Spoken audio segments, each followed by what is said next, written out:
अस्सलाम वालेकुम। जैसा कि हम लोगों ने पिछली वीडियो में चार्ज के मतलब पढ़ा था कि चार्ज क्या होता है, और हमने पढ़ा था कि एक चार्ज दूसरे चार्ज के ऊपर जो फोर्स लगाता है, उस फोर्स की अगर हम मैग्नीट्यूड फाइंड करना चाहें या डायरेक्शन फाइंड करना चाहें तो कूलम्स लॉ की मदद से हम लोग उस फोर्स की मैग्नीट्यूड और डायरेक्शन फाइंड कर सकते हैं।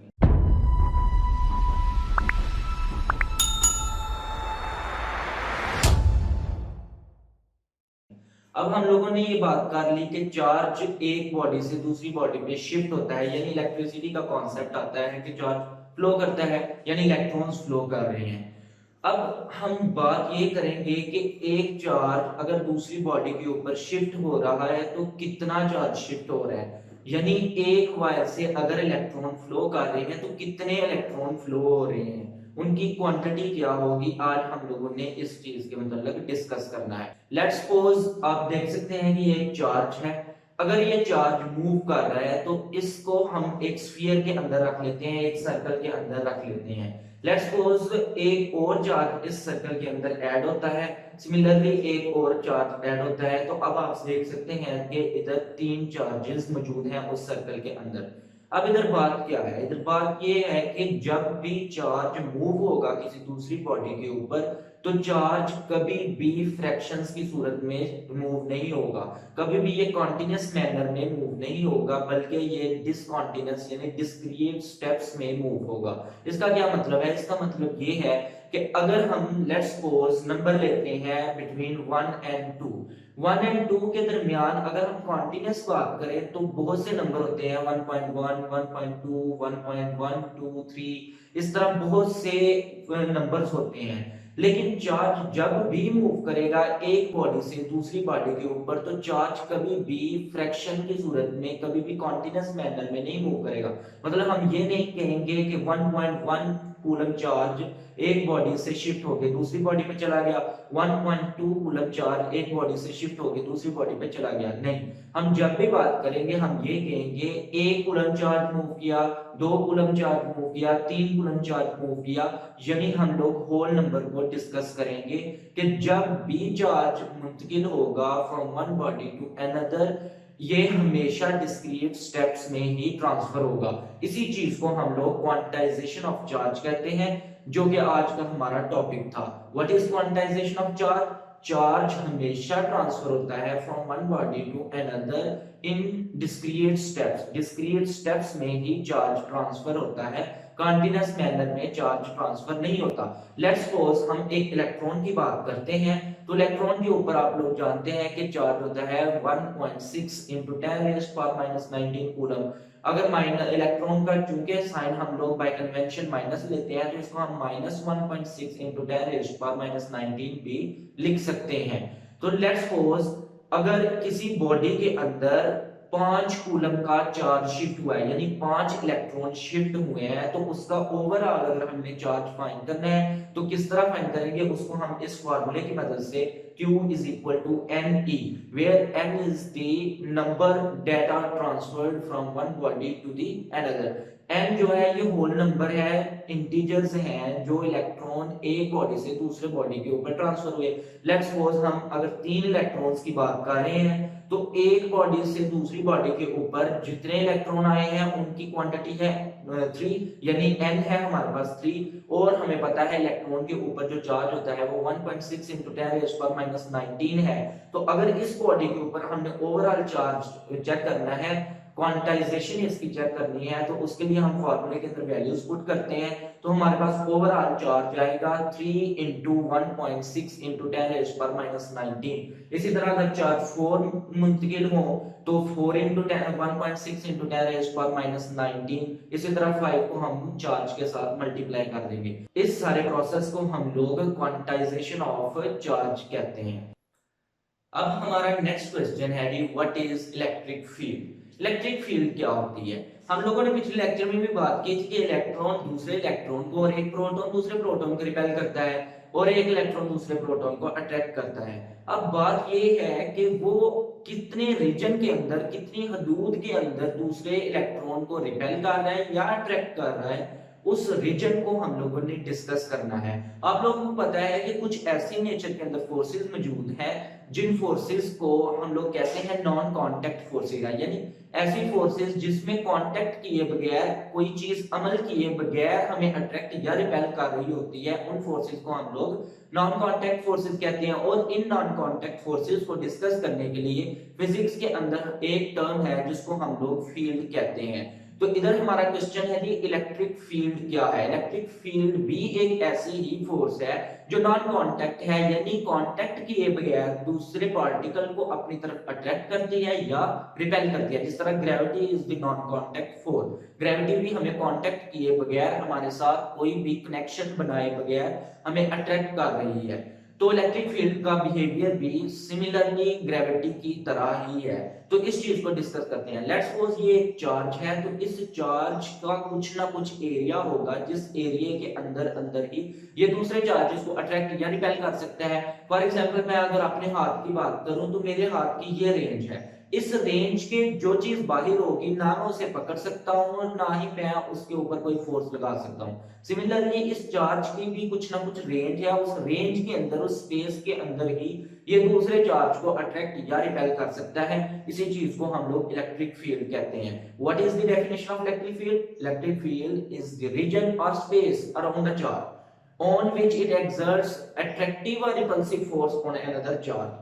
ये स्पेस या रीजन है एक चार्ज के गिर्द जिस रीजन के अंदर ये चार्ज दूसरे चार्ज के ऊपर अट्रैक्टिव या रिपल्सिव फोर्स लगाता है।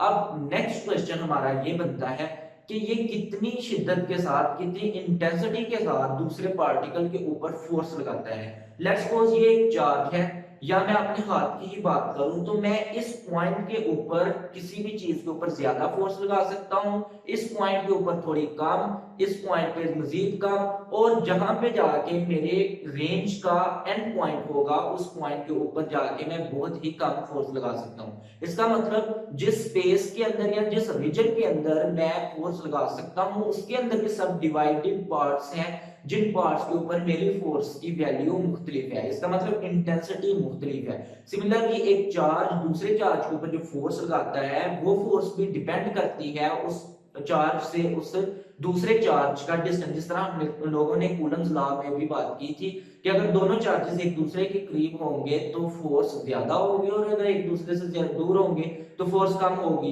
तो इसका मतलब जितना रीजन है चार्ज के इर्द गिर्द तो उस रीजन में भी कुछ ऐसे पॉइंट्स हैं जिन पॉइंट्स के ऊपर चार्ज ज्यादा फोर्स लगा सकता है, और कुछ ऐसे पॉइंट्स हैं जिन पॉइंट्स के ऊपर चार्ज फोर्स तो लगाता है लेकिन उसकी इंटेंसिटी बहुत कम होगी। इसी चीज को हम लोग इलेक्ट्रिक फील्ड इंटेंसिटी भी कहते हैं, जिसे सिंबल E से जाहिर किया जाता है। What is the electric field intensity? Electric field intensity is the intensity of a force that is exerted by the charge on another charge। ये वो फोर्स की इंटेंसिटी है जो एक चार्ज दूसरे चार्ज के ऊपर लगाता है एट ए गिवन पॉइंट, किसी एक गिवन पॉइंट के ऊपर। एक चार्ज दूसरे चार्ज के ऊपर जितनी इंटेंसिटी के साथ फोर्स लगाता है किसी भी गिवन पॉइंट के ऊपर, उसको हम लोग इलेक्ट्रिक फील्ड इंटेंसिटी कहते हैं, जिसका सिंबल है E। हमने बात की है कि फोर्स और चार्ज, यानी एक चार्ज फोर्स लगा रहा है दूसरे चार्ज के ऊपर, तो इलेक्ट्रिक फील्ड इंटेंसिटी को अगर हम लोग मैथमेटिकली एक्सप्रेस करते हैं तो उसके लिए हमारे पास एक इक्वेशन है E is equal to F divided by Q।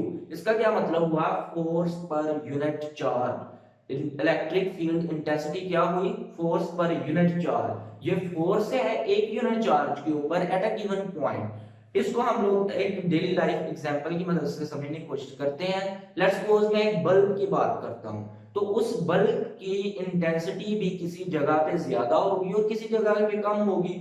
जो चीज बल्ब के करीब होगी वो चीज ज्यादा चमकदार होगी, यानी उस जगह पे उस बल्ब की रोशनी ज्यादा होगी, और जो ही हम उस बल्ब से दूर जाते जाएं उस बल्ब की इंटेंसिटी, शिद्दत उसकी कम होती जाएगी। तो इस चीज को भी आप लोग इलेक्ट्रिक फील्ड इंटेंसिटी को समझने के लिए यूज कर सकते हैं। इलेक्ट्रिक फील्ड इंटेंसिटी का मैथमेटिकल फार्मूला क्या है जी? E is equal to F divided by Q, force per unit charge. Let's suppose हम नेक्स्ट एग्जांपल की बात करते हैं या नेक्स्ट टॉपिक की बात करते हैं, electric field due to a point charge. एक पॉइंट चार्ज की वजह से जो इलेक्ट्रिक फील्ड है वो कितनी होगी, उसको कैलकुलेट करने के लिए हमारे पास क्या फार्मूला है? तो लेट्स सपोज मैं कंसीडर करता हूं ये एक चार्ज है जी Q, ये किसी पॉइंट O के ऊपर पड़ा हुआ है और इसका एक रीजन है, एक स्पेस है जिसके अंदर अंदर ये फोर्स लगा सकता है। लेट्स सपोज इसके रीजन के अंदर, इसकी स्पेस के अंदर कोई एक पॉइंट P है जिस पॉइंट के ऊपर हम लोगों ने इस चार्ज Q की इंटेंसिटी फाइंड करनी है। चार्ज Q O पोजीशन के ऊपर पड़ा हुआ है और P पॉइंट के ऊपर इसकी हम लोगों ने इंटेंसिटी फाइंड करनी है। तो यकीनी तौर पर हमें P पॉइंट के ऊपर भी कोई चार्ज रखना पड़ेगा जिसके ऊपर ये फोर्स लगा रहे हैं। तो लेट्स सपोज हम लोग P पॉइंट के ऊपर एक टेस्ट चार्ज Q नॉट को रख देते हैं। अब क्या होगा, जो Q चार्ज है O पॉइंट पे ये कुछ ना कुछ फोर्स लगा रहा होगा Q नॉट चार्ज के ऊपर जो कि P पॉइंट के ऊपर है। उसी फोर्स को फाइंड करने के लिए हम लोग कूलम्स लॉ की मदद लेंगे जो कि हम लोगों ने पिछले लेक्चर में भी डिस्कस किया था। इनकी मैग्नीट्यूड को फाइंड करने के लिए कूलम्स लॉ हमें क्या बताता है कि कूलम्स लॉ की जो फोर्स है F वो इक्वल है कूलम्स कांस्टेंट के Q1 Q2 divided by R square into R unit vector, जबकि R यूनिट वेक्टर डायरेक्शन को शो करता है। तो इसको भी हम लोग अगर मैथमेटिकली देखते हैं तो जो Q चार्ज फोर्स लगा रहा है Q नॉट के ऊपर वो क्या होगी जी, F is equal to 1/4 pi epsilon naught Q into Q naught divided by R square and R unit vector. तो क्या R यूनिट वेक्टर इस डायरेक्शन को शो कर रहा है। तो ये होगी हमारी कूलम्स फोर्स। तो अब हम लोगों ने फाइंड बेसिकली क्या करना है, हम लोगों ने फाइंड करना है Q चार्ज की वजह से Q नॉट चार्ज के ऊपर जो इंटेंसिटी है, जो शिद्दत है वो फाइंड करनी है हम लोगों ने एट पॉइंट P। तो उसको फाइंड करने के लिए हम लोग इलेक्ट्रिक फील्ड इंटेंसिटी का फॉर्मूला यूज करेंगे जो अभी मैंने बताया आप लोगों को। Electric field intensity E is equal to है F डिवाइडेड बाय Q। तो उसी फार्मूले के अंदर अगर हम जो फोर्स अभी कैलकुलेट कर चुके हैं कूलम्स फोर्स, जो एक चार्ज Q लगा रहा है टेस्ट चार्ज Q नॉट के ऊपर, उस फोर्स को हम लोग फोर्स की वैल्यू की जगह पुट करेंगे डिवाइडेड बाय Q नॉट, इधर टेस्ट चार्ज है जिसके ऊपर फोर्स लग रही है, जिसके ऊपर हम लोगों ने इंटेंसिटी फाइंड करनी है, तो उसको हम लोग पुट करेंगे। तो हमारे पास इक्वेशन बनेगी E is equal to 1/4 pi epsilon naught Q naught divided by R square into R unit vector divided by, ये तो फोर्स होगी, और इसके नीचे हम लोगों ने एक टेस्ट चार्ज Q नॉट को रखना है। तो आप लोग जानते हैं कि कैंसिलेशन होगी, Q नॉट से कट जाएगा। तो हमारे पास जो नेक्स्ट वैल्यू आएगी, जो इक्वेशन बनेगी वो है electric field is equal to 1/4 pi epsilon naught Q into R unit vector divided by R square. इस इक्वेशन को यूज करके हम लोग electric field due to a point charge find कर सकते हैं, या कोई भी जो चार्जेस हैं उनकी इलेक्ट्रिक फील्ड को हम लोग फाइंड कर सकते हैं। कोई भी चार्ज किसी भी पॉइंट के ऊपर पड़ा हुआ है, उस चार्ज की वजह से जो इंटेंसिटी है किसी भी गिवन पॉइंट के ऊपर हम लोग इस इक्वेशन की मदद से फाइंड कर सकते हैं। लेट्स सपोज एक बॉडी है जिसके अंदर बहुत से चार्जेस मौजूद हैं। अब वो चार्जेस अपने रीजन के अंदर हर एक पॉइंट के ऊपर अपनी एक अलग से फोर्स लगा रहे होंगे। अगर उन तमाम चार्जेस की इलेक्ट्रिक इंटेंसिटी फाइंड करनी है, इलेक्ट्रिक फील्ड इंटेंसिटी फाइंड करनी है, तो उसके लिए हम लोग क्या करेंगे, सबकी सेपरेटली इलेक्ट्रिक फील्ड इंटेंसिटी को फाइंड करेंगे। लेट्स सपोज चार्ज 1 की वजह से जो इलेक्ट्रिक फील्ड इंटेंसिटी है वो E1 है, चार्ज 2 की वजह से जो इलेक्ट्रिक फील्ड इंटेंसिटी है वो E2 है, सिमिलरली 3 की वजह से E3 है, और सो ऑन जो n चार्जेस हैं उनकी वजह से जो इलेक्ट्रिक फील्ड इंटेंसिटी है वो En है। तो इसको हम लोग जानते हैं कि समेशन की शक्ल में किस तरह लिखा जाता है, sigma I is equal to 1 to approaches n into E। जो E है ये इलेक्ट्रिक फील्ड इंटेंसिटी को रिप्रेजेंट कर रहा है, और I is equal to 1 to n number है कि जितने नंबर आप लोगों ने इलेक्ट्रिक फील्ड इंटेंसिटी के लेने हैं, जितने भी चार्जेस होंगे उतने नंबर आप लोग इसमें पुट करके इनको ऐड कर देंगे, और इसके बाद समेशन के बाद आपके पास नेट वैल्यू आ जाएगी उन तमाम चार्जेस की इलेक्ट्रिक फील्ड इंटेंसिटी की। इलेक्ट्रिक फील्ड इंटेंसिटी की यूनिट होती है फोर्स पर यूनिट चार्ज। इसका फॉर्मूला था force per unit charge, force की यूनिट होती है न्यूटन और चार्ज की यूनिट होती है कूलम। तो यहां से हमारे पास इलेक्ट्रिक फील्ड इंटेंसिटी की यूनिट आ गई न्यूटन पर कूलम। उम्मीद है कि आप लोगों को समझ आ चुकी होगी। नेक्स्ट लेक्चर में हम लोग electric field due to a dipole को डिस्कस करेंगे। अल्लाह हाफिज, अस्सलाम वालेकुम।